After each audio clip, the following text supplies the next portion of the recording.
अपने दर्शकों के सवालों की तरफ लौटते हैं। हमारे पास एक और सवाल आया है और ये एसएमएस के जरिए हमें मिला है।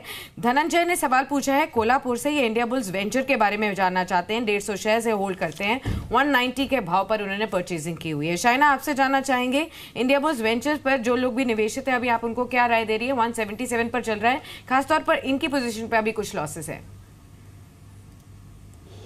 इंडिया बुल वेंचर्स मेरे हिसाब से होल्ड करना चाहिए। आई थिंक यहाँ पर there is an upside of about I would see target 195 का टारगेट मैं ये स्टॉक पे देख सकती हूँ, तो ये लेवल्स पे मैं होल्ड करना चाहूँ।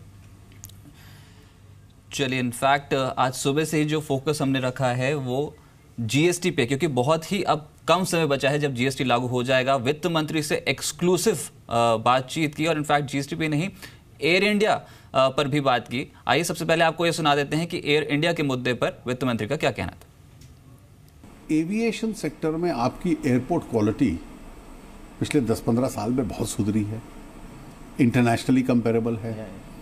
प्राइवेट एयरलाइंस के आने के बाद भाड़े भी नियंत्रण में आए हैं, कंज्यूमर चॉइस भी बढ़ी है, और इसलिए अगर 85-86% पैसेंजर डोमेस्टिक एयरलाइन का प्राइवेट में सफ़र करता है तो 100% भी कर सकता है। उसमें कोई राष्ट्र की प्रतिष्ठा का सवाल नहीं है। और हम एक ऐसी एयरलाइन चलाएं जिसमें टैक्स पेयर के पैसे से घाटा पूरा करें, ये तो उचित नहीं होगा। अब टैक्स केयर का पैसा हेल्थ केयर में जाए, एजुकेशन में जाए, म्यूनिसिपल फैसिलिटीज़ में जाए या एयरलाइन चलाने में जाए, ये निर्णय इस देश को करना पड़ेगा। वित्त मंत्री अरुण जेटली ने यह भी कहा कि सही मौका आने पर H1B वीजा का जो मुद्दा है वो अमेरिका के साथ उठाया जाएगा।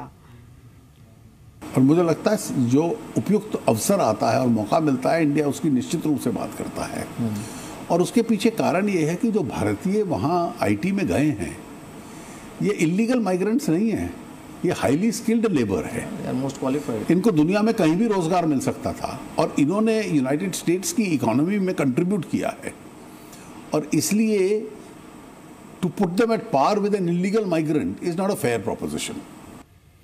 चलिए, ये हमने आपको कुछ अंश सुनाए। एक्सक्लूसिव इंटरव्यू आप देख सकते हैं 12 बजे। इनफैक्ट ये बहुत बड़ा इंटरव्यू है और जीएसटी लॉन्च से पहले ये सबसे बड़ा इंटरव्यू जी बिजनेस का है। और ठीक एक्सक्लूसिवली आप वित्त मंत्री को अब सुन सकते हैं 12 बजे आज ही, तो ये इंटरव्यू देखना मत भूलेगा। लेकिन मेरे साथ एक व्यूअर भी जुड़ चुके हैं, उनसे बात करते हैं। राजेश जी मुंबई से। राजेश जी नमस्कार। सर बताएं क्या पोजीशन है मार्केट पे आपकी? नमस्कार। हाँ जी। I had holded Coal India 7,000 shares at 280. I can hold for 3 years. And Okay. I had holded IDFC Bank 16,000 at 55, and I can hold for 7 to 10 years. I wanted to know about this. ठीक है, HDFC bank का एक बार आपको price दोबारा बताना पड़ेगा sir. IDFC Bank. IDFC bank price 65 55 okay right, ठीक है। बहुत ह्यूज क्वांटिटी है इनफैक्ट। शाइना आपसे पूछता हूं मैं, आईडीएफसी बैंक ह्यूज क्वांटिटी है इनके पास 55 के लेवल पे, और कोल इंडिया 280 के लेवल पे, ये भी बहुत ह्यूज क्वांटिटी है। इनको होल्ड करना चाहिए क्या, लॉन्ग टर्म रुक सकते हैं? मेरे हिसाब से ये दोनों में से एग्जिट करना चाहिए। कोल इंडिया का प्रॉब्लम ये है कि उनके जो नंबर्स हैं वो आई थिंक एक्सपेक्टेशन है कि वो वीक रहेंगे, क्योंकि वो काफ़ी बड़े प्रोविजंस कर रहे हैं फॉर एम्प्लॉई कॉस्ट। ग्रेचुटी का बहुत बड़ा उनके ऊपर बोझ आ रहा है और काफ़ी डाउनग्रेड्स आए ब्रोकरेज हाउसेस से। तो मेरे हिसाब से कोई भी बाउंस मिलता है, बाउंस से 255 तक अगर बाउंस मिलता है तो उसमें वो एक बार निकल जाए। Similarly even for IDFC bank, वहाँ पर मेरे हिसाब से उनका exposure to the power sector काफ़ी है।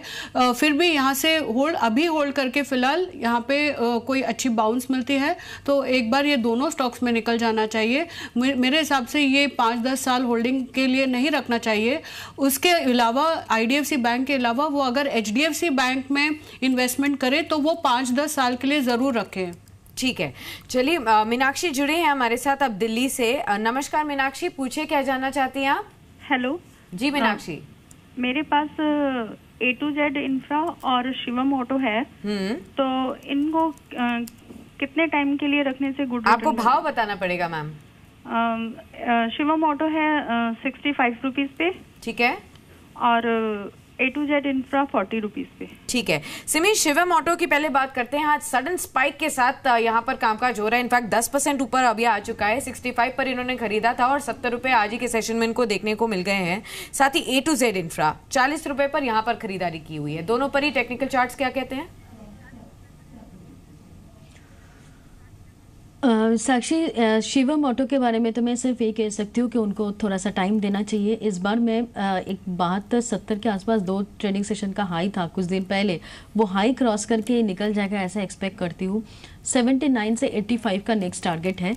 मेरे ख्याल से बहुत ही शॉर्ट टर्म में उनको ये टारगेट मिलने वाला है, तो शिवम ऑटो मेरे लिए तो होल्ड ही है। रहा सवाल A2Z इंफ्रा के, तो मुझे लगता है कि लॉन्ग टर्म चार्ट तो ठीक है पर शॉर्ट टर्म चार्ट में वीकनेस है। लॉन्ग टर्म सपोर्ट के ऊपर बैठा है ये स्टॉक 41 जो इसका 200 डेमा है, तो 41 से 40-38 ये जो 2-3 रुपया का रेंज है ये क्रूशियल सपोर्ट एरिया है। उनको होल्ड करना पड़ेगा, मतलब स्टॉक को इस रेंज को होल्ड करना पड़ेगा। अगर इस रेंज से नीचे ये स्टॉक 2-3 ट्रेडिंग सेशन क्लोज कर गया तो उनको निकल लेना चाहिए, तब तो इसमें वीकनेस आ जाएगी फ्रेश। नहीं तो करंट लेवल पर अगर ये स्टॉक सस्टेन कर सकता है तो मुझे लगता है कि टाइम देने से शायद बाउंस बैक मिलेगा और 50 तक का रैली देखने को मिल सकता है। पर तो वहां पे एक बार प्रॉफिट बुक करके निकल जाना ही बेहतर होगा। राइट, ठीक है। मेरे साथ राजेश जी जयपुर से इस समय मौजूद है। राजेश जी नमस्कार, बताएं। नमस्कार सर जी। मैं नोसिल लिमिटेड में इन्वेस्टमेंट करना चाहता हूँ और मैं जी बिजनेस का रेगुलर व्यूअर हूँ सर। शुक्रिया। और सिमी जी को भी मैं फॉलो करता हूँ और उनकी सलाह पर भी मैं करता हूँ, तो उनसे मुझे राय मिल सकती है कि ये राइट टाइम है नोसिल में इन्वेस्टमेंट का। अच्छा ठीक है, पूछ लेते हैं। इनफैक्ट सर इतना बता दीजिए, रुकेंगे क्या, कितने समय तक के रुकेंगे नोसिल? मैं लॉन्ग टर्म इन्वेस्टर हूँ और मेरा जो पर्पस था इसमें इन्वेस्टमेंट का कि इन्होंने अभी नवीन फ्लोराइन में अपनी इक्विटी बेची है 4,70,000 के करीबन, तो ये इनकी अभी जो नेक्स्ट रिजल्ट आएंगे इनमें इफेक्ट डालेगी और उससे ये शेयर ऊपर जाएगा क्या? बहुत क्लोजली ट्रैक करते हैं सर इस कंपनी को आप। चलिए मैं पूछ लेता हूँ टेक्निकली से, मैं बताएं, आपके फैन हैं, आपके रिकमेंडेशंस पे ये इन्वेस्ट भी करते हैं। नोसिल 113.60 के लेवल पे कैसा लग रहा है अभी आपको? मैं सिर्फ ये कह सकती हूँ कि दोनों स्टॉक उन्होंने जो दोनों स्टॉक का नाम लिया है, नवीन फ्लोराइन और नोसिल, दोनों में मेरा भी पोजीशन है और मैं बुलिश हूँ दोनों स्टॉक में।